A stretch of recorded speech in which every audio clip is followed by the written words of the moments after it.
1000 लोग कलमा पढ़े तो हलाकू के पेट पोते ने दावत और लोगों से सामने ऐलान किया था, आए लोगों, अब तक तो हम इस्लाम को मिटाने के लिए आगे बढ़े थे, लेकिन आज के बाद इस्लाम को मिटाने के लिए नहीं बल्कि इस्लाम को तरक्की दिलाने के लिए आगे बढ़ेंगे। लाहौरी ने कहा था कि वो लोग थे कि जो काबे को ठाने जा रहे थे उसी सनम खानों से पासवा मिले थे हरम पाक को।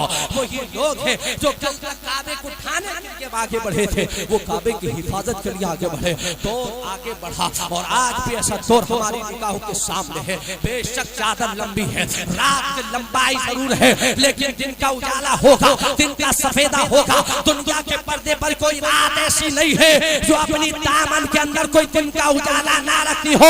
अगर ये आज की रात बहुत ज्यादा लंबी है तो मुजाहिद मिल्लत के गुलामों यकीन रखो एक दिन सूरज जरूर निकलेगा, सवेरा जरूर होगा और ऐसा इनकलाब आएगा कि इसी भारत की जमीन पर इस्लाम का ऐसा परचम बुलंद होगा कि मोहम्मद रसूलुल्लाह के गुलामों की हुकूमत का नारे तकबीर, नारे रिसालत, ख्वाजा का हिंदुस्तान।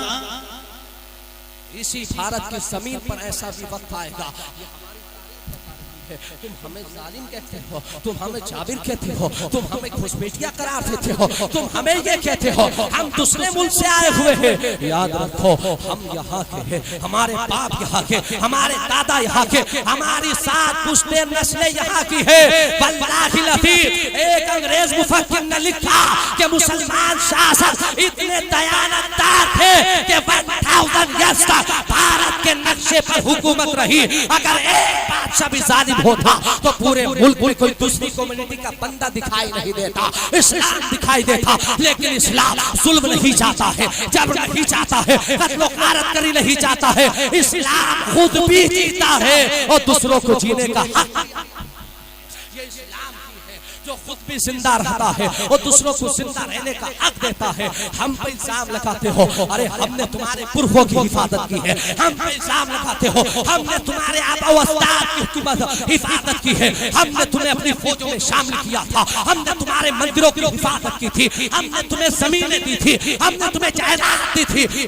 हमसे सवाल करते हो, ये हमारी तारीख है। ये आज अगर गोरखपुर का जो यूपी का मुख्यमंत्री वो गंगा टकला अगर आज के बाद कहता है तो उसको ये जवाब दिया जाए कि जिस मुफ्ता वो मठ के अंदर बैठा हुआ है वो मठ की जमीन गोरखपुर में किसी के बाप दादा की नहीं बल्कि वो एक इस्लामी बादशाह हजरत मौलूद दौला की जमीन है जिसने वो जमीन अपनी तरफ से अता की है। आज तुम देखो वाराणसी की वो मस्जिद वो किसने अता की थी? ये औरंगजेब आलमगीर ने अता की थी। ये आपके जो है ये आपके मथुरा की जमीन किसने अता की थी? ये औरंगजेब आलमगीर ने अता की थी। ये आपको उज्जैन की जमीन ये किसने अता की थी? ये औरंगजेब आलमगीर की देन थी। वो औरंगजेब आलमगीर जो 54 साल तक भारत की हुकूमत किया। आज तुम कहते हो कि तो बंटवारे के बाद जो मुसलमान वहाँ रह गए थे उन्हें बुलाया जा रहा है। तो मुझे बता बंटवारे के वक्त अफगानिस्तान तो था नहीं, तो अफगानिस्तान से क्या लेने देना है? ये हुकूमत की चालसाजी है, ये हुकूमत की ऐसी बंदी है, ये जुमलेबाज हुकूमत, ये नोटंकी करने वाली हुकूमत, ये झूठ और फरेब से भरी हुई हुकूमत जो दुनिया को ये बता देना चाहती है एक वक्त में ना जाने कितने फैसले बदले जाते हैं और ज़बानें बदली जाती है। दुनिया के सामने बताना मकसूद है लोगों को कि देखो हम मुसलमानों पर जुल्म कर रहे हैं, मुसलमानों पर तशद्दुद कर रहे हैं, लेकिन ना ना ये भारत की मिट्टी हुई से बने हुए इंसान चाहे हिंदू हो, मुसलमान हो, सिख हो, ईसाई हो, इनके दिलों के अंदर जो दिल धड़कता है उसमें कहीं ना कहीं ख्वाजा की मोहब्बत जरूर है। तुमने ये समझा था कि मुसलमान तन्हा रहेगा, लेकिन नहीं नहीं, हमने दिल्ली की सड़कों पर देखा, हमने पूरे भारत में देखा, हमने असम में देखा, कलकत्ता में देखा, मुसलमान से कहीं ज्यादा हमारे बिरादरे वतन निकले और उन्होंने कहा था कि ये भारत का मुसलमान परदेसी नहीं है बल्कि इसका इतना ही हक है जितना नारे तकबीर, नारे रिसालत, मसलके आला हजरत। उतना ही हक है जितना हमारा हक है। ये हिंदुस्तान है, ये हिंदुस्तान है। मंदिरों के बाबा निकल करके सामने आए, ये हिंदुस्तान है। और बड़े बड़े जो है लोग निकल करके सामने आए, ये हिंदुस्तान है। और अपने बच्चों को लेकर के सामने आए, ये हिंदुस्तान है। वाराणसी की सरजमीन पर जो खुद पीएम का क्षेत्र है, उसका एक बाप और एक उसकी बीवी को, जिसकी 14-13 साल की बच्ची पंचत है, उसे 13 दिन था जेल की सलाखों के पीछे रखा गया। उसका नाम क्या है सुनोगे? उसका नाम राबिया नहीं है, उसका नाम आयशा नहीं है, उसका नाम नसीम नहीं है, उसका नाम रज़िया नहीं है, उसका नाम एकता शेखर है। हमने कहा एकता, तू बता अपनी 13 साल की बच्ची को जो दूध पी रही है, एक लम्हा जिसे तेरी जरूरत, अपनी बेटी को छोड़कर क्यों गई? तो एकता शेखर जवाब देती है, अरे बेटी को छोड़कर इसलिए गई थी कि भारत के और बेटों को उसकी मां से जुदा। जिंदाबाद जिंदाबाद, वाह वाह। सालिमों तुम्हारे नारे झूठे हैं, तुम भारत माँ के नारे लगाते हो। क्या कोई माँ ऐसी भी डायन देखी है जो एक बेटे से प्यार करे, दूसरे बेटे के साथ अन्याय करे, एक बेटे गोद में ले, दूसरे बेटे को जमीन पर घसीटे? ना ना, माँ के सामने तो प्यार ऐसा होता है कि उसके अगर 10 बेटे हैं, 10 बच्चे हैं, तो माँ अपनी आंचल में ढांप लेती है। भारत माँ का नारा लगाकर भारत माँ की तौहीन करने वाले जालिमों, सुनो, ये हिंदुस्तान का मूल न तुम्हारे बाप दादा की जागीर है, सभी का खून है शामिल यहाँ की मिट्टी में। किसी के बाप का हिंदुस्तान, सभी के खून है, किसी के बाप का। हमसे पूछना चाहते हो ये हम भारत से क्यों मोहब्बत करते हैं? इसलिए मोहब्बत करते हैं कि ये हमारे बाप की जमीन है। हमारे बाप आदम को जब जमीन पर इंपोर्ट किया गया था, डिपोर्ट कर दिया था जन्नत से और जमीन पर उतारा था, तो न वो बांग्लादेश की जमीन, न वो किसी और मुल्क की जमीन थी, यही भारत की जमीन थी। इसी भारत की पहाड़ी पर जो उस वक्त श्रीलंका है, आज उस वक्त जो मुल्क हिंदुस्तान में था, उसकी एक पहाड़ी सरहद है। अगर किसी इंसान ने, और सबसे पहले इस दुनिया में धरती के ऊपर इसी जमीन पर अगर बजाते इंसान किसी ने कदम रखा है, तो वो इंसान भी था, और इंसान से पहले मुसलमान भी था। और न सिर्फ मुसलमान था बल्कि अल्लाह का नबी भी था जो दीन साथ लेकर आया था। तो भारत की जमीन ये आदम की जमीन है, ये अल्लाह के नबी की जमीन है, ये मुसलमान की है, ये हमारे नारे तकबीर, नारे रिसालत, उर्से मुक़द्दस। हमारी जमीन है, हमारे बाप की जमीन से हमें निकालना चाहते हो। और फिर मेरे नबी ने इसी जमीन की तरफ देखा और देखकर मुस्कुराए तो अनस ने पूछा, हजरत अनस ने, हुजूर भारत की तरफ देखकर मुस्कुरा रहे? फरमाया, उस भारत से मुझे अपनी मोहब्बत की खुशबू आ रही है। ये खुशबू क्या थी? ये खुशबू गरीब नवाज की खुशबू थी, ये खुशबू निजामुद्दीन औलिया की थी, ये बख्तियारे काकी थी, बाबा फरीद की थी, ये गंजे शकर की थी, ये निजामुद्दीन औलिया की थी, ये चिरागे देहलवी की थी, ये आला हजरत की थी, हुज्जतुल इस्लाम की थी, मुजाहिदे मिल्लत की थी, मुफ्ती आजम की थी, हुजूर निमतुल्लाह की थी, हिलालुद्दीन की थी। ये खुशबू वही थी जिसकी खुशबू ली हुई आज ये जलसा आ रही है। तो सुबह क़यामत तक मुसलमान इसी भारत की जमीन पर रहेगा। फिर अल्लाह ने अपना लाडला भारत को अता किया, तो ऐसे ही जाने के लिए अता नहीं कर दिया था, बल्कि आज भी मैंने कल ये उससे मिल्लत में भी कहा कि पूरी दुनिया के अंदर 1 अरब 50 करोड़ की आबादी मुसलमान की है। हर दुनिया का दूसरा बंदा मुसलमान है पूरी दुनिया के अंदर। ऐसे मजे की बात यह है कि 1/3 से ज्यादा हिस्सा इसी भारत की जमीन पर रहता है। इतना बड़ा हिस्सा इसी भारत की जमीन पर रहता है, और सींचने में, इसी भारत को सजाने में और इसी भारत को परवान चढ़ाने में हमने जो इख्तियार दिया है वो औराक, वो हमारे जो है कलम से सोने के कलम से लिखने के काबिल है। इसी भारत को हमसे पूछते हो क्या दिया है? गुलाब हमने दिया है, चंपा हमने दिया है, जूही हमने दिया है, खुशबू हमने दिए है, रंग बिरंगी रंग हमने दिए है, इसे लाल किले जैसी मजबूती हमने दी है, कुतुब मीनार जैसी बुलंदी हमने दी है। ताजमहल जैसी खूबसूरती देने वाले हम हैं। हमसे पूछते हो कहाँ जाओगे, इसलिए याद तुम अपना हिसाब करो, तुम कहाँ जाओगे। ये भारत तो हमारे बाप दादा की जमीन है। हमारा हक तो ये है कि हम तो रहते हैं, जब चलते हैं तो भी भारत में रहते हैं, और दुनिया से जाते हैं तो भी भारत की जमीन,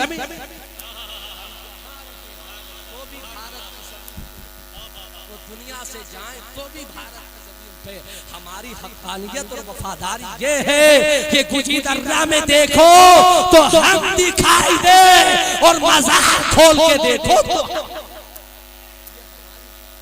ये हमारी वफादारी है। इसीलिए कहा था, आज के दिन के लिए कहा था, एनआरसी लाने के लिए कहा था, एनपीआर लाने के लिए कहा था डॉक्टर लाहौरी ने। सारे जहां से अच्छा हिंदुस्तान हमारा, हम बुलबुल इसके, ये सुल्तान हमारा, ये भारत की सरजमीन, ये कुरान पाक के तहफ़्फ़ुज़ वाली ज़मीन, जहां कुरान के नग़मे पढ़े जाते हो, जहां हदीस रसूल पढ़ी जाती हो, जहां नाते पढ़ी जाती हो, भारत को आज़ाद कराने के अंदर जो हमारे जंग आज़ादी के अंदर हिस्सा लिया, उस जमाने की बात 1856 की, जब तारीख हिंदुस्तान को नए सिरे से रकम किया जा रहा था। तो ऐसे माहौल के अंदर जब चारों तरफ से ईस्ट इंडिया कंपनी की मदद के जरिए से सारे भारत को अंग्रेजों ने जो है जगड़ लिया था, और लोगों के हाथों के अंदर हथकड़ियां पहना दी गई थी, उनके पाँव में बेड़ियां पहना दी गई थी। ऐसे माहौल के अंदर दुनिया के अंदर बहुत सारे थे जो अंग्रेज शासकों के सामने अपने आप को सरेंडर कर दिया था, और जिन्होंने घुटने टेकने के बाद कहा था कि टेबल के नीचे से हमें फोन देते रहो, हम भारत की मुखालफत करते रहेंगे, लोगों को सिवा कराते रहेंगे। ऐसे माहौल के अंदर जब लोगों ने मिल्लत का सौदा किया था, और लोगों हमारी गर्दनों का जब लोगों ने अंग्रेजों के साथ सौदा किया था, तो इसी मदरसे की दरसगाह का एक आलिम था, इसी मस्जिद का इमाम एक आलिम था, मिंबरे रसूल पर खुतबा देने वाला एक आलिम दीन था, जिसका लिबास भी बोसीदा था, जिसके चेहरे से मोहब्बत रसूल टपकती थी। एक आलिम था मुजाहिद हुर्रिया, जिसको बदले जलील के नाम से जाना जाता है, जो फारूक के आदम का ताऊ बन करके हिंदुस्तान के अंदर खड़ा हुआ, जो एक तरफ से अबू बकर की सदाकत का हाथ बन करके खड़ा हुआ, उस्मान की शुजाअत का हाथ बन कर खड़ा हुआ, अली शेरे खुदा का किरदार लेकर के खड़ा हुआ, जिसे दुनिया अल्लामा फजले हक खैराबादी के नाम से जानती है। अल्लामा फजले खैराबादी ने कहा था, ओ मिल्लत फरोशो, इन अंग्रेजों के हाथ पर जिन्होंने सौदा किया है उनसे भी, और इन अंग्रेजों से भारत को आजाद। ये मदरसे का मुदर्रिस था, ये मस्जिद का इमाम था, जिसने दिल्ली की जामा मस्जिद की जमीन पर खड़े होने के बाद फतवा दिया था। वो रहमतुल्लाह अलैहि को जब उसके बाद अंग्रेजों ने मुखालफत, जब लोगों ने मुखालफत की, और उसके बाद में लोगों ने कहा वो दिल्ली में है, आपको गिरफ्तार करने की बात आई थी, तो आप दिल्ली से चल करके मेरठ तशरीफ लाए, मेरठ के बाद आप लखनऊ पहुंचे, और लखनऊ में जब आपकी मुखालफत की गई थी, तो उसके बाद जब आपको गिरफ्तार कर लिया गया, और उसके बाद अंग्रेज कोर्ट में जब आपको पेश किया गया था, तो अल्लामा फजले खैराबादी रहमतुल्लाह अलैहि को खड़ा किया गया, और खड़ा करने के बाद अंग्रेज ने जब अपना फैसला सुनाया, तो जिसने खबर दी थी अल्लामा फजले खैराबादी है, जिस मुसलमान ने मुखालफत, जिस बंदे ने मुखालफत की थी, जब वो सामने आया, तो अल्लामा फजले का चेहरे का जलाल देखने के बाद उसके होश उड़ गए, वो आंखें ना मिला सका, और वो जज के सामने कटघरे में खड़ा होकर झूठ बोला, कहा ये वो खैराबादी नहीं है जिन्होंने फतवा दिया था, वो कोई दूसरे मौलाना फजले खैराबादी है। इतना जुमला सुना तो अल्लामा फजले खैराबादी रहमतुल्लाह अलैहि के इश्क ने तेवर लिया, और आपने फरमाया जालिम झूठ बोलता है, मैं कहता हूँ वो फजले दूसरा कोई नहीं, मैं ही फजले है खैराबादी हूँ। तो जज ने कहा हुजूर आप समझ लीजिए, अगर आप ये कहते हैं मैं फजले हक हूँ, तो आपकी जमीन जायदाद जब्त कर ली जाएगी, घर में आग लगा दी जाएगी, औरत को बेवा कर दिया जाएगा, उसके बाद में आपको फांसी के फंदे पर चढ़ा दिया जाएगा, या जेल की सलाखों के पीछे डाल दिया जाएगा, आपके बच्चे यतीम कर दिए जाएंगे। और अगर आप ये कह दे मैं वो फजले खैराबादी नहीं हूँ, तो आपको रिहा कर दिया जाएगा। तो उस वक्त हमारी मिल्लत के इमाम ने कहा था, ऐ जालिमों तुम ये चाहते हो कि फजले हक को सूली पर चढ़ा दिया जाए तो शरीयत का फतवा बदल जाए। अरे नबी की शरीयत पर एक फजले हक क्या है, लाखों हो तो नबी के नाम पर। नारे तकबीर, नारे रिसालत, मसलके आला हजरत अल्लामा फजले हक खैराबादी। हुर्रियत इमाम आजादी है। कितना एहसान है अल्लामा फजल हक का, कितना एहसान है अल्लामा पाक। ये आज मदारिस अपनी आन बान शान के साथ है, ये मज़ारात का तकद्दुस, ये मस्जिदों का नूर, ये इमामों के चेहरों पर दाढ़ी, ये अमामे अगर किसी का सदका है ये आज खड़े होकर के मिंबर पर हम लोग बोलते हैं, हम लोगों जो बोलते हैं, आप लोग जो नवाज़ें सुनते हैं, वाकई ये अल्लामा फजल हक खैराबादी रहमतुल्लाह अलैह का सदका है। मैं ही कोई दूसरा नहीं है। तो उसके बाद जब ने फैसला सुनाया, हाथों में पाँव के अंदर बेड़िया डाली और उसके बाद आपको छोटी मोटी नहीं बल्कि काले पानी की सजा जजीरा अंडमान में भेजा गया। आज वो जजीरा अंडमान में जिसको सजा के तौर पर माना जाता था, आज वो इसी हिंदुस्तान का इतना खूबसूरत और ब्यूटीफुल हिस्सा है कि लोग इंग्लैंड से चलकर उसे देखने के लिए आते हैं। हमने कहा ये खूबसूरती कैसी है, ये दरिया कैसा बह रहा है, ये ठंडी हवाएं कैसी बह रही है, तो जजीरा अंडमान की दरिया जवाब देते हैं, हमारा पानी तो खारी था, हमारी हवाओं में बीमारी थी, लेकिन जब से एक आशिक रसूल ने कदम रखा है पानी में। जिंदाबाद, नारे तकबीर, नारे रिसालत, मसलके आला हजरत, अज़मत इस्लाम, मुजाहिद आजादी अल्लामा फजल हक खैराबादी। अल्लामा फजल खैराबादी रहमतुल्लाह अलैह, जिन्होंने रेशमी रुमाल की तहरीक भी चलाया था, जिन्होंने अपनी तहरीक को मेरठ से आगाज किया और उसके बाद हाल ये था, तवज्जो से मेरे जुमले सुनो नौजवान, फजल खैराबादी रहमतुल्लाह अलैह ने उस आलम में आपकी किताब है जिसका नाम है बाग़े हिंदुस्तान, पूरी एक किताब है अरबी में, बड़े बड़े फसीह व बलीग अरबी दाओं को उसकी अरबी पढ़ने में ऐसी मुश्किल होती है। आपने जब उस जमाने में लोगों ने आपका लिबास उतार दिया और मुझ का जिसमें से है आजकल ये बोरी में कट्टे में गेहूँ आरोप हुआ आता है चावल, वो उससे भी बड़ा बदतर जो है लिबास आपको पहनाया गया और जब लिबास आपसे छीन लिया गया और उसके बाद बूढ़े अल्लामा फजल खैराबादी 70 साल के बूढ़े से टोकरे उठवाए जाते, ऐसे आलम में अल्लामा फजल खैराबादी रहमतुल्लाह अलैह ने अरबी में नबी के पाक का एक कसीदा लिखा और अरबी ज़बान में पूरी मुकम्मल एक किताब नबी की नात के ऊपर लिखी है और लिखने के बाद दुनिया को जवाब दिया। तो लोग उसे देख करके जब आप तो उतना नहीं था, उसके बाद अंग्रेज फौजी आकर के आपको पीछे से मारता और मारने के बाद कहता था मौलाना फतवा बदल दो रिहा कर दिए जाओगे, फतवा बदल दो रिहा कर दिया जाओगे। तो अल्लामा फजल इस तरह से उठा कर रख लेते और रखने के बाद आप फरमाते जालिमो तुम पल्ला उठाने की बुनियाद पर कहते हो शरीयत का फतवा बदल जाए, ये फजल हक के कलम से निकली हुई दवात है, ये नबी का दीन है। फजल हक अपनी आखिरी सांस तक कह रहा है कि भारत से अंग्रेजों को भगाया जाए और मुल्क हिंदुस्तान को आजाद। ये फतवा है, ये अल्लामा फजल उसी जेल के अंदर इनका गुरु घंटाल भी था जिसका नाम गुरु वालकर है, उसी जेल के अंदर एक और गुरु घंटाल भी था जिसका नाम सावरकर है, जो आरएसएस का फाउंडर ऑफ चीफ रहा है, जिसने आरएसएस को पैदा किया है, जिसने बुनियाद रखी है। उसी जेल के अंदर गुरु सावरकर भी थे, उसी की आज तहरीक को आम किया जा रहा है। जिस जालिम ने कहा था कि भारत को हिंदू राष्ट्र बनाया जाए, जिस जालिम ने कहा था कि भारत से मुसलमानों का बायकाट किया जाए, तो यही गुरु वालकर आरएसएस का चट्टा था जिसने कहा था अंग्रेज जज के सामने कि हमें प्लीज रिहा कर दिया जाए, हम भारत की मुखालफत करते रहेंगे और आपकी हुकूमत का सपोर्ट करते रहेंगे। अगर तुम्हारी चट्टियां उतारी जाए तो होती छोटी सी है, सारे नंगे हो जाओगे, आधे नंगे तुम कोई उससे कहीं ज्यादा तुम नंगे हो जाओगे। इसलिए जरूरत आफियत इसी में है कि आप पर्दे में रहिए, कौमी मुस्लिम की ज़बानें मत खुलवाइए। ये मुसलमान सो रहा है, इसे सोने दीजिए, लेकिन जिस दिन इसने करवट ले ली तो ये अपना हक लेने भी जानता है और जरूरत पड़ेगी तो जिंदाबाद, जिंदाबाद, नारे तकबीर, नारे रिसालत। ये गुरु वालकर ने भी कहा था और लेटर लिखा था लिखा हुआ उनका एम्बेसडर था, वो लेटर आज भी मौजूद है, ऑन द रिकॉर्ड है। और कोई ऐसी बात नहीं कि हवाई बात है, सावरकर ने भी लिखा था, डॉक्टर गुलवालकर ने भी लिखा था, उसकी किताब में भी मौजूद है। उसने कहा था उसी जेल की सलाखों के पीछे फजल खैराबादी भी था। उसने कहा था सालिमो, न मिल्लत का सौदा किया जाएगा, न भारत का सौदा किया जाएगा, न भारत की दूसरी कम्युनिटी का सौदा किया जाएगा।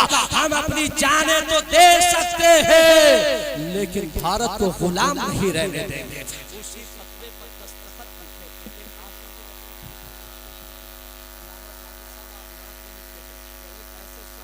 तस्करा कर रहा हूँ, एक ऐसे नाथ का तस्करा कर रहा हूँ जिसकी नाथ खानी का तस्करा इमाम इश्क मोहब्बत ने किया है। और आला हजरत ने खुद फरमाया कि मैंने नाथ खानी अगर सीखी है तो या तो कुरान से सीखी है या फिर एक शायर ऐसा है जिसे मुफ्ती किफायतुल्लाह काफी कहते हैं, उससे अल्लामा सैयद मुफ्ती किफायतुल्लाह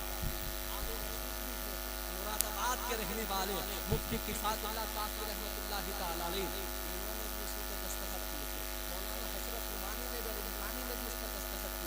मौलाना आशुका ने इस पर दस्तखत किए थे। ये हमारी तारीख है, सुनो सुनो। कहानियां बहुत सुनते हो, कभी कभी अपनी हिस्ट्री भी तो सुन के देखो, अपनी तारीख भी तो सुन के देखो। तुम भी तो सुनो कि तुमने भारत के लिए क्या किया है, तुमने कितनी कुर्बानी दी है। अगर कोई तुमसे पूछने लगे तुम किस बुनियाद पर दावा करते हो कि भारत हमारा मुल्क है, तो तुम दावे से कह सकते हो ये भारत मेरे बाप का इसलिए है कि अल्लामा फजल खैराबादी का है, मुफ्ती किफायतुल्लाह का है, हजरत रुहानी का है, मौलाना आशुका का है, शाह वलीउल्लाह का है, शेख अब्दुल हक मुहद्दिस देलवी रहमतुल्लाह अलैह, इन्होंने कुर्बानियां दी। उसी पर दस्तखत किए थे मुफ्ती किफायतुल्लाह काफी रहमतुल्लाह अलैह।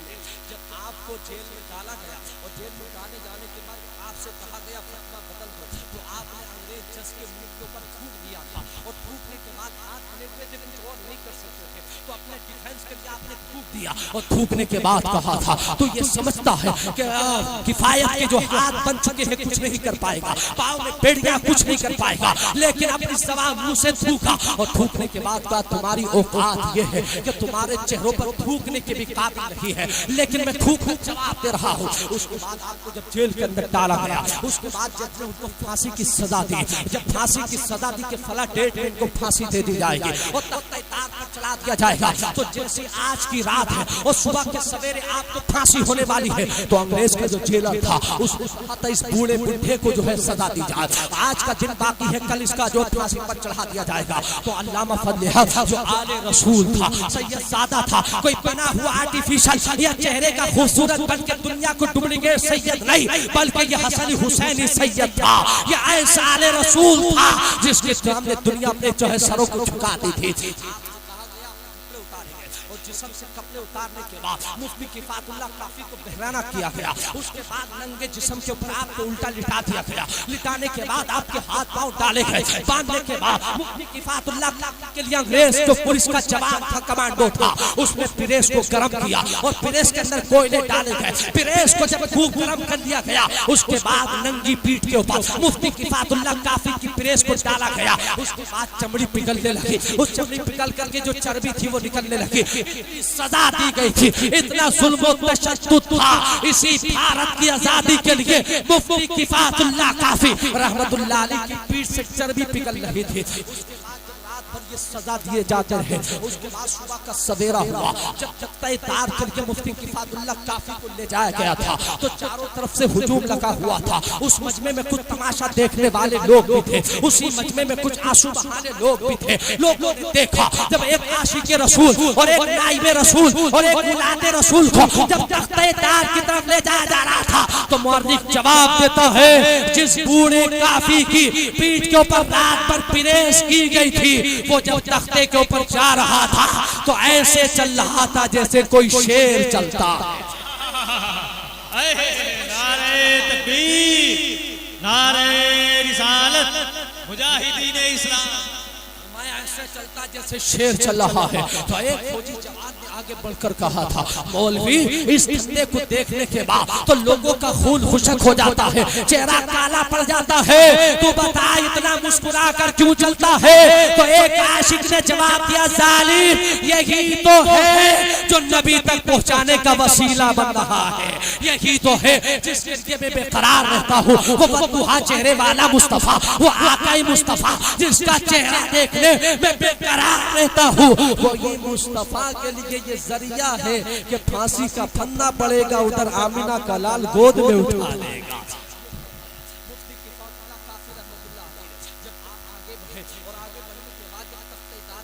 खड़ा कर दिया गया, सुनो ये तारीफ है, तुमने ये कुर्बानी दी है, तुम ऐसे ही हवाई उड़ जाते हो और लोगों के दबाव में आ जाते हो। कोई अगर टीवी पर बिका हुआ एंकर या टीवी पर बिकी हुई कोई कुतिया तुमसे सवाल कर ले तो जवाब तक नहीं बनता। ये तुम्हें जवाब दे रहा हूँ, ये तुम्हें मैं मसाला देकर जा रहा हूँ, तुम्हें ये मुताला देकर मैं जा रहा हूँ। अपने सीने चौड़े करना और दिल में खुशी महसूस करना और फख्र महसूस करके कहना, अगर भारत की आजादी के लिए तख्ते तार गया है तो न आरएसएस का था, न बीजेपी का था, न बजरंग दल का था, अगर कोई गया है तो मुस्तफा का गुलाम आगे गया था जिसने फांसी का फंदा डाला। फांसी का फंदा गले में डाल दिया गया तो मुफ्ती इत्तेफाकुल्लाह काफी रहमतुल्लाहि तआला अलैहि से कहा गया था, आखिरी ख्वाहिश हो तो बताओ, आखिरी तमन्ना हो तो बताओ। तो आपने कहा था हाँ हाँ आखिरी तमन्ना ख्वाहिश है। जब बताओ क्या है तो फरमाया आखिरी ख्वाहिश ये है कि एक कागज और कलम ला दिया जाए। ये मदरसे का पढ़ा हुआ तालिब इल्म था, ये दरसगाह में बैठने वाला था, ये दाल खाने वाला तालिब इल्म था, ये अपने असातिज़ा की बारगाह में और फिर दरसगाह में बैठने के बाद लाखों उस्तादों को पैदा करने वाला उस्ताद था। ये मुफ्ती किफायतुल्लाह काफी रहमतुल्लाह अलैह। आपने फरमाया लाओ कागज लाओ कलम। अंग्रेज ने समझा था शायद कि हो सकता है मौलाना आखिरी वक्त में विरासत के जो कागजात है वो बनाकर जा रहे हो, अपनी विरासत को बच्चों में तकसीम करके जा रहे हो, उसकी जैसी सोच हो वैसे ही बंदा सोचता। उसके बाद जब कागज लाया गया, कलम लाया गया और लाने के बाद मुफ्ती काफी रहमतुल्लाह अलैह के हाथ में दिया गया तो जानते हो क्या लिखा था? गले में फांसी का फंदा है और आशिक के साथ तख्ते तार पर खड़ा हुआ है और उस वक्त लिखता है, न बेटे के नाम खत लिखा, न बीवी के नाम खत लिखा, न बच्चों की जायदाद के कागजात लिखे, बल्कि लिखा तो क्या लिखा? मुस्तफा की नात को लिखना शुरू किया। मिंबर सजाकर नात पढ़ना कोई कमाल की बात नहीं, अच्छा जुब्बा लटका लेना फिर नात पढ़ना कमाल की बात नहीं, नजराना समेट कर जेब में रखना ये इश्क नहीं। इश्क तो ये है कि खड़ा तख्ते तार पर हो, फांसी का फंदा हो और फिर कोई कहे कोई गुल बाकी रहेगा, ना चमन रह जाएगा पर रसूलुल्लाह का दीन हसन रह जाएगा, अतलस हो कब खाक की पोशाक का नाज़ा न हो, इस तने बेजान पर खाली कफन। नारे तकबीर, नारे रिसालत, अल्लामा किफायतुल्लाह काफी अलैहि रहमत। ये मदरसे का तालिब इल्म था। ये मदरसों तुम कहते हो क्या दिया है? मदरसों ने फद्दे खैराबादी जैसा आलिम दिया है। मदरसों ने क्या दिया है? मदरसों ने हमको किफायतुल्लाह काफी जैसा शहीद आदम दिया है। मदरसों ने क्या दिया है? मौलाना नईमुद्दीन मुरादाबादी जैसा मुफस्सिर दिया है। मदरसों ने क्या दिया है? इमाम अहमद रज़ा जैसा मुजद्दिद दिया है। मदरसों ने क्या दिया है? मुजाहिद मिल्लत जैसा मुजाहिद अता किया है। मदरसों ने क्या दिया है? कारी निमतुल्लाह जैसा कारी खुशविला अता किया है। जो मुल्क की भी हिफाजत कर रहे हैं और हमारे अकीदो ईमान की भी हिफाजत कर रहे हैं। के बाद दुनिया को ये पैगाम दिया था, कोई गुल बाकी रहेगा, ना चमन रह जाएगा पर रसूलुल्लाह की हसन रह जाएगा, अतलशो खाक की पोशाक पर नाज़ा न हो, इस तने बेजान पर खाली कफन रह जाएगा। जो पढ़ेगा साहिबे लोलाक पर दुरूद आग से महफूज उसका तन बदन रह जाएगा, और जो पढ़ेगा और सब फना हो जाएंगे काफी वो, लेकिन हश्र तक नामे पाके पंजतन रह जाएगा।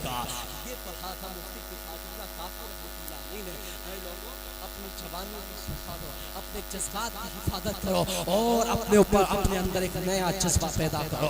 बहुत सोनिए, बहुत लंबी बातें हो गई, अब बेदार हो। अगर ऐसे वक्त में भी तुम बेदार न हुए तो हमारी नस्लों को जिंदा रहने का भी हक नहीं रहेगा। उनसे राइट छीन लिया जाएगा, उनकी ज़बानें उनके मुंह के अंदर ताले डाल दिए जाएंगे। अगर तुम चाहते हो कि अपनी कौम को जो है जवान करो, अपनी नस्लों को आबाद करो, उनके मुंह के अंदर ज़बानें बोलने वाली रखो। अगर तुम चाहते हो कि तुम्हारी आने वाली पीढ़ियां भी इसी भारत में खुले माहौल में सांसें ले सके, तो अब तुम्हारे सोने के बाद खत्म हो गए। अब तुम ख्वाजा का नाम लेके, आला हज़रत का नाम लेके तुम्हें उतरना होगा और मैदान में आके अपनी जिंदगी का सबूत देना होगा। और देने के बाद दुनिया को ये बताना होगा कि हमारी शान ये है कि दश्तो दश्त है, दरिया भी न छोड़े हमने, पहरे जुल्फात में तोड़ा ये घोड़े हमने, टल न सकते थे, कर जंग में अड़ जाते थे, पांव शेरों के भी मैदान से उठा। तुम्हें ये बताना होगा कि हम मुर्दा कौम नहीं, जिंदा कौम है। तुम्हें ये बताना होगा कि हम अपने राइट्स की हिफाजत करना जानते हैं, हम हिंदुस्तान के संविधान की हिफाजत करना जानते हैं। हम भारत ने जो हमें आर्टिकल 14 में फंडामेंटल राइट्स दिया है उसकी हिफाजत करना चाहते हैं। आर्टिकल 15 ने जो हमें रिलीजियस पर फंडामेंटल राइट्स दिया है उसकी हिफाजत करना चाहते हैं। आर्टिकल 21 के अंदर जो हमें वारशिप और इबादत और इस जैसे जलसे करने की इजाजत दी है, हम उसकी हिफाजत करना जानते हैं। हम भारत का संविधान जब तक जिंदा रहेंगे हम इस्लाम की भी हिफाजत करेंगे, भारत के संविधान की भी हिफाजत करेंगे और ये भारत की जमीन की भी हिफाजत करेंगे। तुम हमसे खून मांगो तो खून देंगे, जान मांगो तो जान देंगे, माल मांगो तो माल देंगे, कुर्बानी मांगो तो कुर्बानी देंगे। लेकिन ये कहो भारत छोड़ो, ये कभी हम होने नहीं।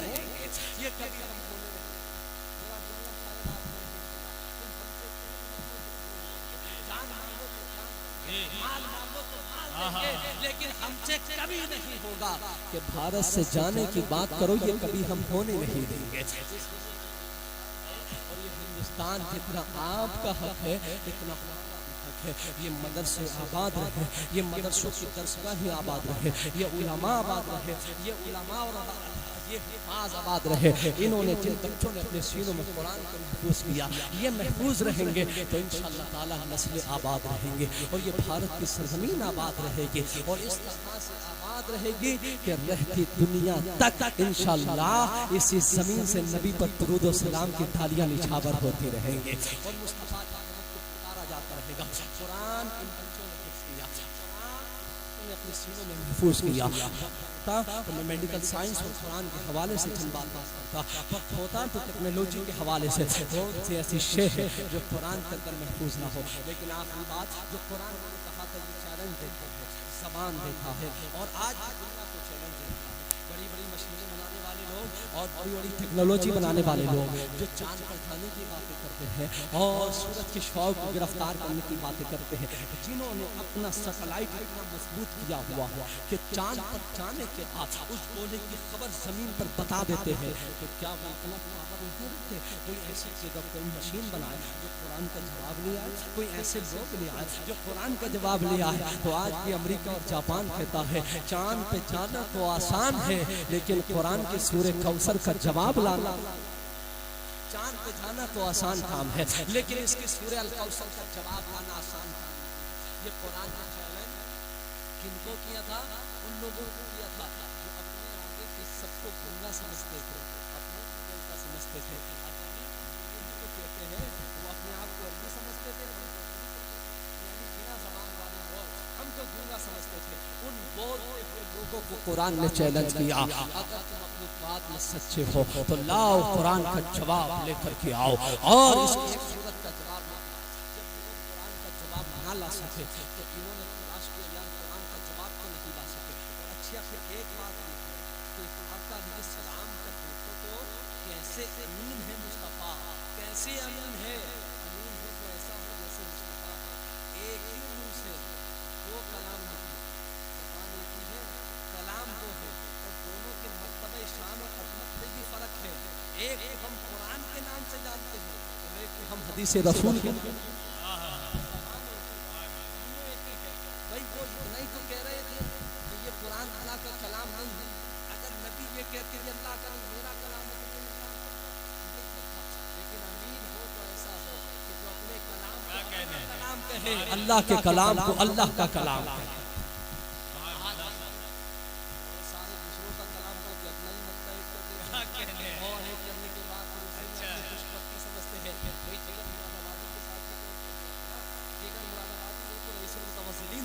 उसके साथ जो लोग रहते थे, एक जगह मुशायरे में जा रहे थे, तो मुशायरे में जाते हुए लोगों ने सही उनके साथ जो शरारत की, तो उन्होंने जो कलाम लिखे अपनी शेरवानी में डाला, वो कलाम लोगों ने चोरी कर लिया जो साथ लिखे, और उसके बाद उसको नकल कर लिया। अब देखने के बाद वो नकल करके उन्होंने जेब में पर्चा डाल दिया। जब लोग मुशायरा शुरू हुआ तो सब लोग जाहिर बात है जिगर साहब से पहले ही पढ़ते थे, तो सबने पढ़ लिया। जब जिगर साहब का जब वो नंबर आया उसका जो उनके साथ में था, जब उसने पढ़ा तो उसने कहा हम जिगर साहब से पहले पढ़ेंगे, तो जाहिर बात है उसे पढ़ना ही पहले था। उसने कलाम पढ़ा, कलाम निकाल करके अब वो जिगर साहब से तवज्जो फरमाइए, अब वो उन्हीं का कलाम पढ़ा, उसका तवज्जो फरमाइए, अब वो कलाम पेश करता। अब वो संजीदा किस्म के आदमी थे, ये तो मेरा ही कलाम पढ़ रहा है, फिर पर्चा निकाला अंदर रख दिया। उसके बाद जब उनका नंबर आया तो उन्होंने एक दूसरी गजल लिखी, और लिखने के बाद वो स्टेज पे मेट पे खड़े होकर बोले, भाई जो इस मुशायरे के लिए मैं गजल लिख के लाया था से सुन ली है, अब दूसरी गजल में पेश कर रहा हूँ। तो वो लोग, वो जो शागिर्द था वो चीख उठा, बोले आप कैसी बात कर रहे हैं, क्या ऐसा नहीं हो सकता कि आपके कलाम से हमारा कलाम टकरा जाए। तो जिगर साहब ने कहा ये कैसे हो सकता है कि साइकिल हवाई जहाज से जाकर के टकरा जाए। बोले ऐसा नहीं हो सकता। ये कलाम अमीन हो तो ऐसा जैसे मुस्तफा है, अपने कलाम को अपना कलाम कहे, रब के कलाम को रब का कलाम कहे, और निकला एक ही मुंह से, और दोनों के मर्तबा एजाज में इतना फर्क है। एक खुदा का कलाम हुआ और एक रसूलुल्लाह का कलाम हुआ।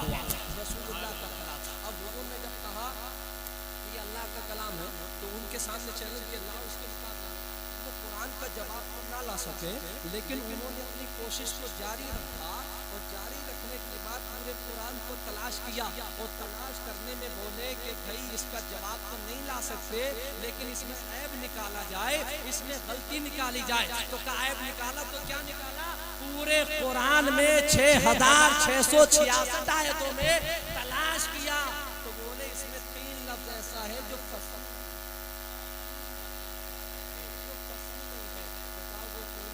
है। तो एक लफ्ज आया कुरान में कुब्बा, एक लफ्ज आया हुजुमा, एक लफ्ज उजा। कहा कि ये 3 लफ्ज ऐसे हैं जो फसी नहीं है। तो मीटिंग किया उन लोगों ने, और मीटिंग करने के बाद हुजूर की बारगाह में आए, और आने के बाद कहा हुजूर हमें ऑब्जेक्शन है, कुरान में ये 3 लफ्ज फसी नहीं है, ये फसी अरबी नहीं है। तो आपने फरमाया बताओ इसका फैसला कौन करेगा। इसका फैसला कौन करेगा। तो कहा जो सबसे बड़ा कुरान बुद्धा था, अरब का शायर, जो सबका उस्ताद था, का वो फैसला करेगा। उसे पता नहीं था। आका सलाम ने फरमाया ठीक है जाओ उसे बुला के लाओ। उसे बुलाया गया। जब उसे बुलाया गया तो उसे ये पता नहीं कि उसे क्यों बुलाया गया है। जब वो आया नबी की बारगाह में, उन्होंने फरमाया बैठ जाओ, वो बैठ गया। फिर आका ने फरमाया खड़े हो जाओ, खड़ा हो गया। उसके बाद फिर उसने फरमाया बैठ जाओ, फिर बैठ गया। फिर आका ने फरमाया खड़े हो जाओ, फिर वो खड़ा हो गया। गुस्सा आने के बाद जानते हो क्या बोला, उसने गुस्से में आने के बाद बोला अतत्तखिज़ुनी हुज़वा व अना शैखुल कुब्बा व हादा मिन कुल्ली शैइन उजा।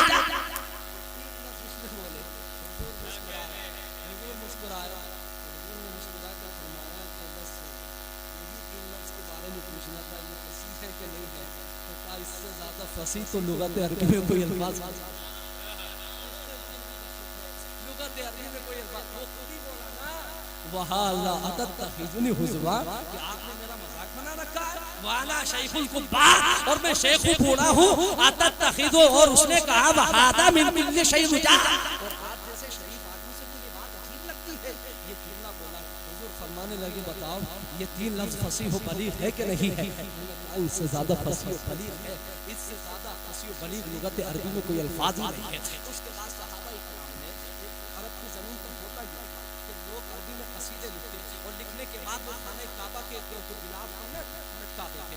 उसके बाद लटकाने के बाद एक बड़ा शेख आता, और वो उनको तहरीर में देखता, जिसमें कोई इस्लाह तरफ बात होती नोट लगा देता, इस्लाह कर देता, और उसके बाद उन्हें इनाम व इकराम दिया जाता। सहाबा इकराम को एक बात सोची कि हम देखिए तो सही ये कुरान पाक पर कोई ऐब निकालता है कि नहीं निकालता। उन्होंने कागज लिया और इस तरह से कुरान की 3 आयतें मिस्रों की शक्ल में उन्हें लिखी, जैसे कोई अरबी में मिस्रे लिखता है। कुरान की एक सूरत पहले लिखा इन्ना आतैना कल कौशल, इसके आगे दूसरा मिसरा लिखा फसल्ली लिरब्बिका वनहर, और तीसरा लिखा इन्ना शानिया का हुवल अबतर, और लिखने के बाद जगह डोट लगा करके छोड़ दी और उसके बाद लटका दिया। अब वो बूढ़ा जिस दिन आया और इस्लाह करने के लिए आया तो वो सबके चेक करता रहा और चेक करने के बाद नोट लगाता रहा, नोट लगाता रहा, और नोट लगाते लगाते जब यहाँ आया आकर के पढ़ करके रुक गया और रुकने के बाद थोड़ी देर के बाद देखा तो उस पे कुछ लिख करके आगे चला गया, और चला जाने के बाद जब वो चला गया तो सहाबा ने सोचा यार ये क्या लिख करके गया है, इसने क्या जवाब दिया है, ये आगे क्या जोड़ करके गया। इन्होंने तो लिखा था इन्ना आतैना कल कौसर, दूसरा लिखा फसल्ली लिरब्बिका वनहर, तीसरा लिखा इन्ना शानिया का हुवल अबतर। जानते उसने क्या लिखा? उसने आके लिखा हादा लैसा मिन कलामिल बशर, ये बशर का कलाम नहीं है, ये बशर का कलाम है। तो कुरान अपने दामन में हर तरह का जवाब देता है। जब कुरान की फसाहत और बलागत का जवाब नहीं तो साहिब कुरान की फसाहत और बलागत का जवाब कहाँ से होगा। इसलिए आला हज़रत फाज़िल बरेलवी ने फरमाया तेरे आगे यूं है दबे लचे फुसहा अरब के बड़े बड़े, कोई जाने मुंह में ज़बान नहीं बल्कि जिस्म जान ही।